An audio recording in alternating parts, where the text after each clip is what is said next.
Pero dijo esto no porque se cuidara de los pobres, sino porque era ladrón y teniendo la bolsa, sustraía de lo que se echaba en ella. Plop, es decir, ahí está revelada la personalidad del psicópata. Vemos la hipocresía, vemos que Judas actuaba en un área gris porque él podía robar de los diezmos y cómo podían los apóstoles denunciarlo con la autoridad, que Judas era ladrón. Pues no había manera, era muy difícil. Él sacaba dinero secretamente y nadie se iba a poner a contar ese dinero porque se esperaba que todos eran buenos. Es la fachada del psicópata. Entonces vemos que Judas introduce luego una suspicacia en contra de Jesús. ¿Por qué no tomar ese perfume que se le estaba echando a Jesús en los pies y venderlo a los pobres? Y es como si Judas fuera una persona muy buena, un benefactor de la sociedad, pero lo que él quería hacer era robarse el dinero. ¿Lo vemos, hermanos? Entonces, por otro lado, Judas sí sabía que lo que hacía estaba mal, pero no tenía remordimiento. Asimismo, vemos que Judas era experto manipulador de sentimientos. Ay, mira cómo te malgastas ese perfume y mira a los pobres sufriendo, muriéndose de hambre. ¿Qué haces? Vemos, hermanos, hay una manipulación sentimental terrible. Y también vemos el espíritu narcisista de Judas, porque él en realidad buscaba era el provecho personal. Él no buscaba el provecho realmente de los pobres ni de los apóstoles, sino el suyo propio. Y eso lo hacía Judas de cualquier forma o manera. Él se movía entre lo legal y lo inmoral sin que nadie pudiera ver que él actuaba ilegal, porque Judas no iba a permitir ser expuesto públicamente como un ladrón. Vemos, entonces, esta es la habilidad del psicópata, que ellos van a robar sin que nadie pueda acusarlos de robo, aunque sí han robado. Es una manipulación terrible. En parte hace quedar mal a Jesús. Uno dirá, pero bueno, no que Jesús amaba tanto a los pobres. Y verdad, porque más bien no tomó ese perfume, lo vendió y le regaló el dinero a los pobres.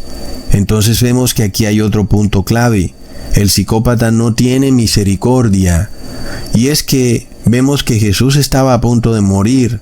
La misericordia en este caso está por encima del hambre de los pobres. Y esto nos lleva a otra característica del psicópata, que él se muestra como benefactor del colectivo, pero haciendo eso viola el derecho individual para luego él buscar su beneficio propio, porque el psicópata no siente empatía por el individuo. Y por eso él pareciera más bien que ayuda al colectivo. El psicópata no puede ayudar al prójimo, sino que siempre dice que viene a ayudar al pueblo, a la gente, a la población, todo colectivo. Pero todo es una farsa. Y esa farsa queda expuesta cuando pisotea el derecho individual. Nosotros ya hemos visto la frase el bien común. Y es una frase que parece que viene a ayudar al colectivo a costa de pisotear los derechos del individuo. Es claro que es una frase que viene de una organización psicópata. De locos, hermanos. Y entonces miramos que aún este pasaje bíblico nos enseña que el derecho individual prima sobre el derecho colectivo, y no como se nos hace ver hoy en día, que los derechos del colectivo priman sobre los derechos del individuo. Jesús nos revela que la misericordia hacia un individuo está primero que miles de pobres que tengan hambre. El ser humano siempre tendrá hambre y los pobres siempre estarán en la tierra, pero muchas veces la misericordia solo puede ofrecerse una sola vez. La persona luego muere y ya nunca más podrás darle misericordia a esa persona. El psicópata entonces es una persona cruel e implacable, porque no tiene misericordia. Como ya hemos visto, en estos últimos tiempos empezamos a escuchar esa agenda de hambre cero, que los pobres esto, que los pobres aquello, que hay gente aguantando hambre. Y es verdad que mucha gente va a aguantar hambre, hermanos, pero no por eso se deben pisotear los derechos del individuo. el derecho a la propiedad privada, la libertad de conciencia, la libertad de expresión. Pero nosotros miramos que siempre vamos a tener esta persona con tendencia psicópata que se muestra como benefactor del colectivo y lo que busca es exaltarse a sí misma y para eso pisotea los derechos del individuo.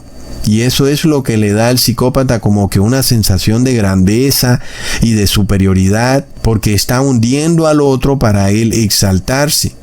Cuando miramos la traición de Judas hacia Jesús, vemos el ejemplo perfecto de un suceso que es legal, porque no hay ninguna ley como para acusar a Judas de que ha hecho algo malo y que lo tengan que meter a la cárcel. Simplemente traicionar a una persona no es un delito, pero es algo inmoral.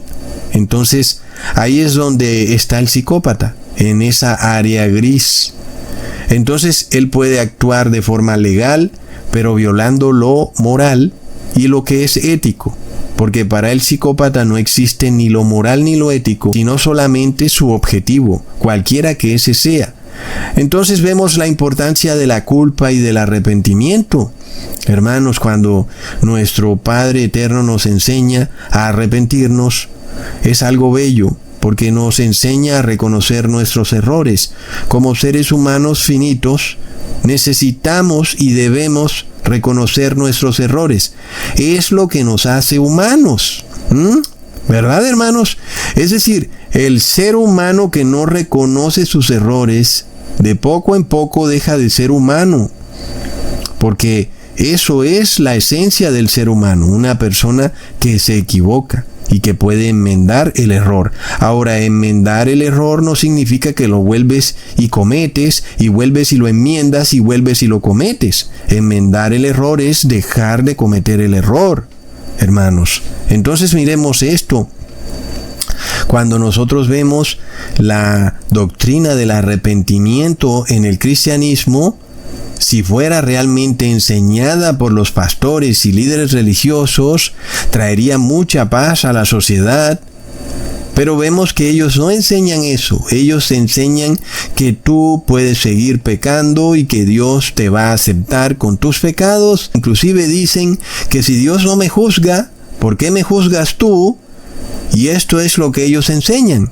Miremos lo que hacen, hermanos. Cuando despojan al cristiano de la culpa y del arrepentimiento, lo están convirtiendo en un psicópata. Es de locos, hermanos. Y es que aquel que reconoce sus propios errores es un verdadero ser humano que ama al prójimo. Nada más imagínate eso, que Dios se lleve para el cielo a personas que aquí en la tierra fueron psicópatas, es decir, que nunca se arrepintieron, ni sintieron culpa, ni remordimiento. Imagínate que en la santa ciudad esté llena de psicópatas, pues por supuesto que se va a volver un campo de guerra terrible, va a ser una ciudad de dolor y de sufrimiento, tal y como ocurre aquí en la tierra.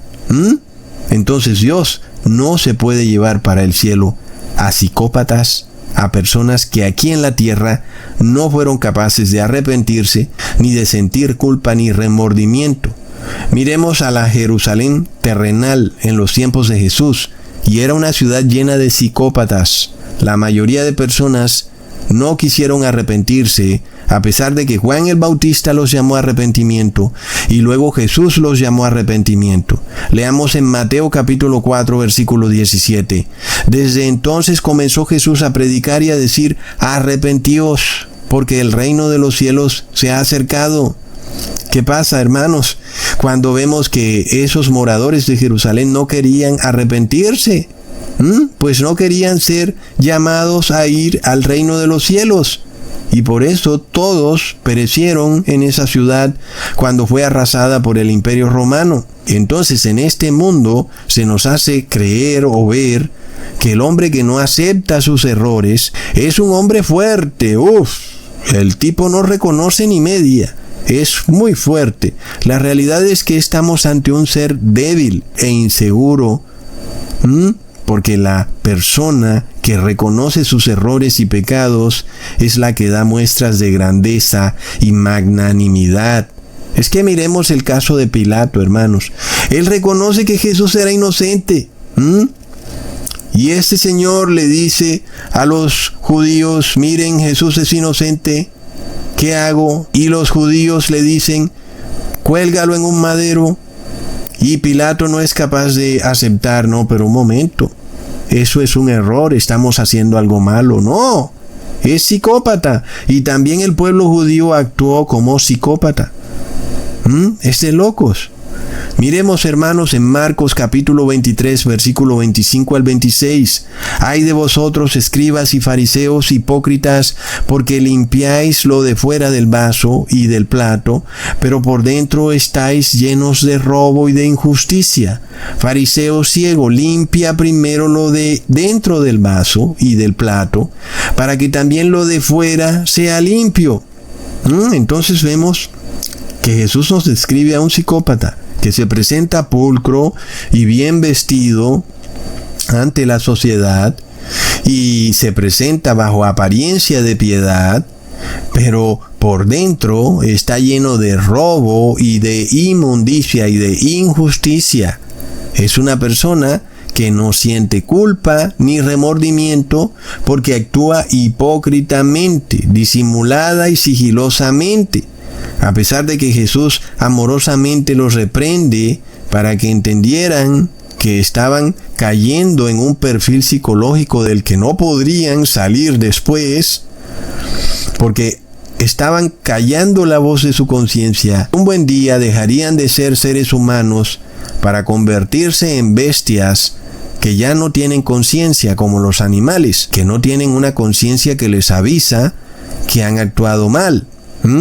Hermanos, en el caso, por ejemplo, de la Iglesia Católica, cuyo lema principal es el fin justifica los medios, nosotros vemos que esa frase en sí es la epítome de la psicopatía, porque representa ese modus operandi de un psicópata. Es que ese es el ser que está dispuesto a hacer cualquier cosa para conseguir sus objetivos. Y esta es la manera de actuar de la Iglesia Católica. Es de locos, hermanos. Y lo vimos con la teología de la liberación en Centro y Suramérica. Cómo la Iglesia Católica estuvo dispuesta a crear grupos armados guerrilleros para lograr disminuir las injusticias sociales de esa región. Entonces, el fin justifica los medios, pues eso es lo que dice un psicópata. Pero no es así. Para tú conseguir algo bueno, no debes hacer algo malo. Fue lo que vimos también en el 2020, ¿verdad, hermanos? Porque tomaron una línea de ADN de un feto abortado para crear un medicamento, que es algo malo, para ellos tratar de conseguir algo bueno, que era sanar a las personas. Pues no está bien.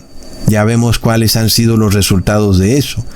Miremos otro perfil, el del Papa de Roma, con su dogma de infalibilidad, es decir, que el Papa no siente ni remordimiento, ni culpa, ni arrepentimiento, porque para él nunca se equivoca, aun y cuando se equivoque, porque el dogma de la infalibilidad dice que él no puede equivocarse jamás.